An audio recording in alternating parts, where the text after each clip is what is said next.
Shalom, shalom, Israel. It's Brother Yazarok of WFI Jersey, Philly, coming back at you with a quick breakdown. Of course, giving all praise, honor, and glory to Yahweh Shema Mashiach Yahushai. Right, and as the title says on this video, this video is going to be for brothers that teach and for brothers that might be aspiring to teach. Right, it's basically how to be a better teacher. Right, whether you teach now or you want to teach at some point. These are the precepts that I always think about because it's something that's kind of been on my mind for a while. But these precepts, or this, let's just say this lesson, is based off of how a brother that's already teaching can become a better teacher, especially when it comes to edifying the sheep and bringing them back to the fold. And brothers that might want to teach at some point, precepts that you can use to apply and meditate on as you're trying to think, whether you're writing a lesson or while you're up there teaching in general, that you can use and apply that would help your teaching style and your method. Right? Because not everybody's got the best method, right? Everybody doesn't have the best teaching style to be able to get across to the audience that they're trying to bring into this thing, which is ultimately the saints, the children of Israel that are scattered, right? You don't want to go back out there and now you start teaching and you're scattering the sheep, right? Because at that point you're not bringing forth any good fruit at that point, right? You're not saving the souls like it talks about in Proverbs, right? It says that he that is wise winneth souls, right? So when using your wisdom on when you're teaching, you want to be able to understand who you're dealing with, right? You want to be able to understand some of the things that you want to be able to understand while you're teaching is who you're dealing with, knowing your personnel, like they say in sports, right? Knowing who you're dealing with, right? Being apt and equipped with the precepts, the world history, biblical history, prophecy, the precepts, obviously, right? These are things that you need, obviously, when you're teaching, but you can have the precepts, but it still not be beneficial to the person that you're trying to win over and bring into this truth ultimately, right? And everybody's not a teacher at the end of the day, right? Let's start there in Ephesians 4. Everybody's not a teacher. You might want to be a teacher, whatever the case is, but you got to understand what your lot might be in this thing. Right? It may not be to be a teacher, right? And brothers that don't think they're a teacher, they might be a teacher, right? But it's all based off your spirit. It's something that you want to seek out from the Most High, is whether you think you're adequate enough to teach or not, right? Because everybody's not going to be the 1/3. Everybody's not going to be the 144,000. Everybody's not going to be the 12 apostles, obviously, right? So the same way that everybody's not fit for every lot, everybody's not fit to be a teacher at the same time, right? Because remember what James said in James 3:1, it says, my brethren, be not many masters, for we have the greater condemnation, right? So when you step into the lot of being a teacher, you're already taking on, I don't want to call it a burden, but you're taking on a heavy lot as it is already. And brothers just want to be mindful of that, right? Ephesians 4:11, and he gave some apostles and some prophets and some evangelists and some pastors and teachers, right? So the Lord, some men as prophets, some men as teachers, some men as apostles, some men as evangelists, right? So even at camp, some brothers is really good. Some brothers is really good readers, right? Some brothers are really good teachers. Some brothers are really good at fishing, like we do on the side with side camps and side missions, trying to get brothers to come up and teach or give them a quick breakdown, right? Brothers mighty at holding posts. Some brothers are excellent on the camera, right? So that's just within the camp itself. That can be a lot that you fit perfectly, right? Just because you hold the camera don't mean you got to teach. Just because you're good at holding posts don't mean that you need to be the reader. Everybody wants to be able to fill a position and be able to do the work at camp and not be idle, but everybody is not always equipped or fit to be able to get up there and actually actively teach, right? But for those that do teach or want to teach, this is chiefly what this lesson is about, right? Reading on, verse 12, it says, for the perfecting of the saints, for the work of the ministry, for the edifying of the body of Christ, right? So for the perfecting of the saints, for the perfecting of the saints, right? Bringing the sheep back to the fold, back to Yahweh Shem Yahushai. You want to be able to execute this at a very efficient level, right? You don't want to just go out there and you just yelling, because now we look like niggas with Bibles, right? Because you out there just yelling. You got the brother reading the precept 7 times, right? It's not doing anything for the brothers and sisters that we're trying to get to come into this truth. Of course, the ones that's going to listen is going to be one that's listened and is going to come into this thing ultimately because it's all set up by the Most High. But you want to be that. You don't want to be that brother that's scattering the sheep that could possibly come into this thing, right? You want to be able to be patient and come down to that brother or sister's level, meet them at a certain level. It's different if you get scoffers and Christians that just want to come up and battle and debate, whatever the case is. That's a whole different video, right? For those that come up and they actually want to listen or hear and engage, you want to be able to properly be able to, you want to be able to properly edify them and win them over and win their soul, right? Let me get this real quick, because brothers got to remember that most brothers that's teaching right now, and I'll probably watch this video, bro, we weren't born into the truth, right? So if you weren't born into the truth, you can't bring that holier than thou spirit when you're edifying the people, right? Because that's not even sincere, right? And the Lord said in 2 Corinthians 2:17, we are not as many which corrupt the word of God, but as sincerity preach we Christ. So you have to do it really sincerely, not for vain glory, like we can read about in Philippians 2:3, right? For being seen of men and for vain glory. That's what some people is out here for. You want to be able to, first thing you want to do is you want to be sincere when you're teaching. You really want to be out here like trying to edify the people. I know brothers in our camp, I can really speak about. I know we brothers here, we really edify without the camera a lot of times, right? Like we don't need the camera. We just have the camera just be able to upload content for the brothers and sisters that are out there on the streets so they can watch and see and get edified, and Lord willing, it'll reach a soul that's not in this truth. But we really go out there and try to teach without, not for vain glory, just to be seen, right? Because that's vain at the end of the day. But even brothers that do teach, whether it's camera on, camera off, your style of teaching may not always be fit for the person that you're dealing with, right? But back to the point I was trying to make, because I don't want to get too off. I don't want to get too off topic. Brothers got to remember that they didn't just come in. They weren't born into this truth, right? They had to find out at some point. They had to learn. They was Israelite, relearn everything. That's why our Lord said, if any man think he knoweth anything, let him be as a fool, right? And in Hebrews 5:12, when the time for you ought to be teachers, you have need that one teach you again, which be the first principal oracles of God, right? I mean, you have to be a babe in this thing, and you have to relearn these things. Most people out on the street, they don't know what's going on at all. So you can't just try and beat them over the head with the precepts or whatever the case may be. You want to be able to properly edify that brother or sister and come down to their level and get them to understand it, right? Slack here. Trying to get to this precept. This is Titus 3:3. It says, for we ourselves also were sometimes foolish, disobedient, deceived, serving diverse lusts and pleasures, living in malice and envy, hateful and hating one another, right? So at one point we was all there. We was all in the world. We was all doing whatever madness we was doing, right? And then at some point we had to learn the truth. We came into the truth. We got edified, and now we are where we're at. So you can't have that period of time where you had to humble yourself and understand the truth and come into this thing, and now you up there teaching, and you trying to be like a bully up there with the precepts because you know and this person don't know, right? And now you trying to get on too much. You want to be able to just have patience with the brother and sister that you might be dealing with, right? Let me get this real quick in Colossians too, right?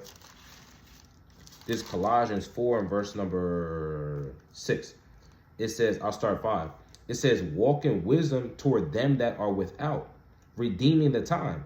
Let your speech be always with salt, always with salt. Let your speech always be with grace, seasoned with salt, that you may know how ye ought to answer every man. So when you're talking to somebody, you don't want to be combative and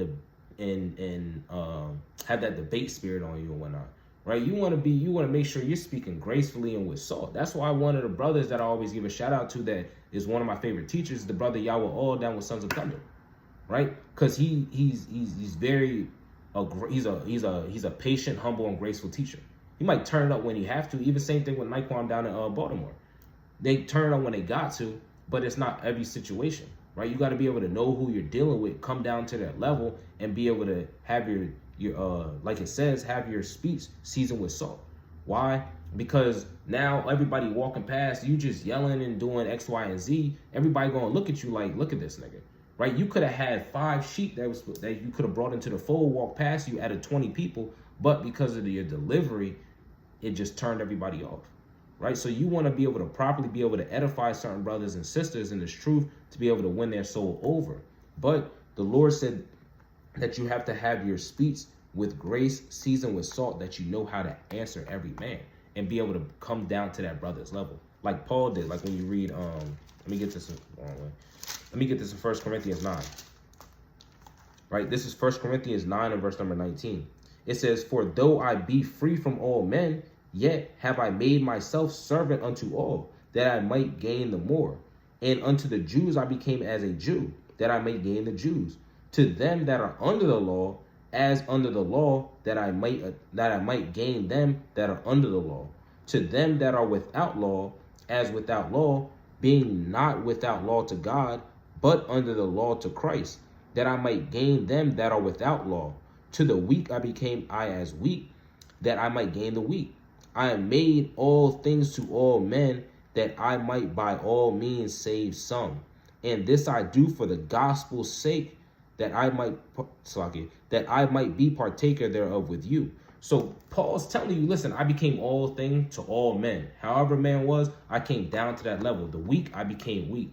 Those that are without the law, I came like as I'm without the law. The Jews, I became as a Jew, knowing that Paul was a Jew. But the case is, Paul came down to brother or sister's level that he might gain the more, right? He might save the soul, right? So brothers have to be able to understand that personnel, the person that they're dealing with, just like in boxing.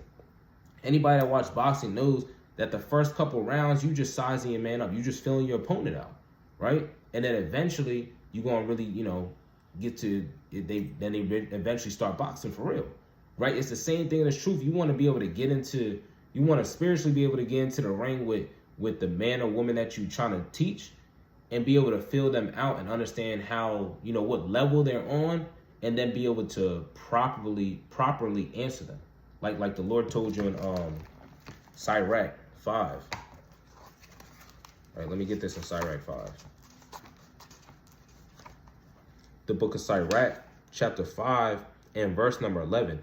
It says, "Be swift to hear, and let thy life be sincere, and with patience give answer." Right? So the Lord said, listen, when you're talking to somebody, whatever the case is, especially out there in the streets, you want to have the patience to be able to give the answer. Right? You don't want to rush the conversation too much. Right? If it starts to get off track, you got to do what you got to do and put it back on the road. Right? But you want to have the patience to be able to answer it, man. You don't want to be trying to overtalk, dominate the conversation too much. Of course, you want to have the control. That's another thing. You want to be able to have the control of the conversation, but you also want to be able to let the person, you want to let the conversation be fluid, right? Where you can answer the man, but you also want to have the control of the conversation. That way it doesn't get too far off track, and that way this person doesn't start to dominate the conversation, whatever the case is. But you want to be able to properly know how to maneuver through the conversation. That's another thing you got to have when you're teaching. You got to be able to adapt to your situation, to the person, to your surroundings. Because out there's a lot of stuff going on in the streets, right? You got all hell. We in Philly, bro. There's a lot of stuff going on when we out there on Market Street, right? So, and that's anywhere. I see the brothers in Chicago. I've been to the harbor. I've been to Atlanta, right? We've been around. Brothers in New York really be going through it. So everywhere we go, it can be crazy, but you want to be able to have that control and poise while you're up there as well. But the person that you're dealing with, you want to be able to come down to their level, meet them at their level, unless he's a fool, because the Lord told you to answer not a fool, lest I'll be like unto him, right? But a person that's very sincere, you could be dealing with a kid. You're not going to deal with a kid that's 10 years old the same way you might deal with an elderly man that's like 60, right? Those are two different people, and somebody that might be your age, you want to be able to connect with every person you got there, whether it's a female, it's a kid, it's a man, a kid, or a grown man, whatever the case is. You want to be able to adapt and adjust on the fly to the people that you're talking to. But you don't want to be overbearing with the precepts and act like you're yelling at somebody and beating them down with the scriptures. You want to be able to properly edify the sheep and have that patience, because we understand the scriptures. Everybody knows how the quote goes, patience is a virtue. And it's what? It's also a fruit of the Spirit, right? Let's get that real quick. This is the book of Galatians chapter 5 and verse number 22. It says, but the fruit of the Spirit is love, joy, peace, long suffering, gentleness, goodness, faith, meekness, temperance. Against such there is no law. So it says long suffering, which is just what? Long suffering just means patience, right? If you read any other translation, we know it's going to come up as patience. So you want to be able to have patience, especially when you're dealing with the brothers and sisters out on the street. Because if you're not patient, then it's not going to be an edifying build or dialogue conversation with the person that you're dealing with, right? Because like I said, at one point you didn't know this truth. And guess what? People had to have patience. If you learned on the street, if you watched a video, however you learned, there was a sense of patience that was there with the person that you're watching, right? For the most part. So when you're out there, you want to be able to have that same type of understanding and build with somebody through the patience, because that's what the Lord told. That's what Paul told Timothy, right? And we know Paul is a master teacher. So if you want to learn from anybody, that's one person that you definitely want to learn from as well. Just like Paul, just like you want to learn from Yahushua. Hey, listen, Paul's also a master teacher that learned directly from Yahushua as well. So when he tells Timothy that you got to be patient, that applies to brothers that's going out there and teaching as well, right? Let me get this in 2 Timothy 2, in verse number 24. It says, and the servant of the Lord must not strive. So when it says must not strive, it means basically you can't be combative, right? You can't strive, or what? It says, Lucky, the servant of the Lord must not strive, but be gentle unto all men, apt to teach, and patient, right? See that? So it says apt to teach. Like we say, you got to be well equipped when you're going out there, right? You can't go out there and all you know is really Deuteronomy 7 and 6, Deuteronomy 28 and 68, and then you get somebody that's asking all these questions and now you can't answer the questions. You got to be apt to teach as well, right? Which is why people that just want to come into this truth and nose dive right in and try and get the mic and go out there and teach, it's not really going to go well for you at some point, because now you can't adequately answer certain people's questions and break stuff down. So you want to be apt to teach, but you also want to be patient, like he said. Same thing when he told you in 1 Thessalonians. Let me find this. 1 Thessalonians, I believe it's 5 and 14. Come on. I'll start it. No, I'm going to get straight to the point. 1 Thessalonians 5 and verse number 14. It says, now we exhort you, brethren, warn them that are unruly, comfort the feeble-minded, support the weak, be patient toward all men. Straightforward. You got to be patient, apt to teach when you're dealing with the sheep out there, man. Right? Because again, you don't want to scatter the sheep because of the way you're teaching. If you get an elderly lady or elderly man and they might be a little slow with it, whatever the case is, hey, listen, you gotta walk with them, right? You gotta come down to the level. You gotta walk with them, and you gotta be able to adequately answer questions and build with that person, right? Because you just calling 1,000 precepts, and then when the person don't want to listen, I'm not gonna say a person doesn't want to listen, but the person is just I don't want to say going off on a tangent either, but when a person, they might not be getting it, you got to be patient with that person, because at one point, there's a lot of people that didn't get it. And there's a chance that people watching this video, you didn't get it either. So with that being said, you got to be able to come down to their level and be a patient teacher, because a lot of brothers that I recently watched and stuff, hey, listen, brothers don't be the most patient. They're so quick to want to get on Jake or Eve or whatever the case is. Hey, listen, you got to sit back, be humble, and build with that person, because that could be one of the 1/3 that you're dealing with, but you was too hasty to just want to cut Jake or Eve or just get on them, whatever the case is. Hey, listen, you got to take your time with this thing, man, right? You got to be able to, like, again, control the conversation, but not want to be a person that just wants to cut somebody, right? Because you gotta properly understand how to answer somebody in a question. That's why the Lord told you in Proverbs.